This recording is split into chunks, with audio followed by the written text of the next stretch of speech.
Zámerom projektu je pomôcť deťom a pedagógom naučiť sa základné prvky informačnej a počítačovej bezpečnosti.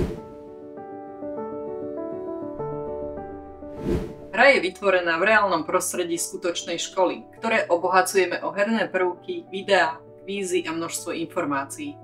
Deti sa budú pohybovať v počítačovej učebni, zborovni, v oddychovej zóne alebo v kaviarni a budú riešiť rôzne úlohy.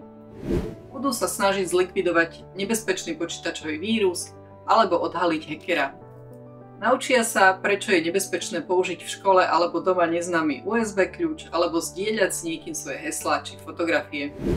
Časový limit a skóre budú motivovať k súťaženiu. Podstatné však je, že sa každý hráč niečo o IT bezpečnosti naučí alebo si overí svoje vedomosti získané v škole.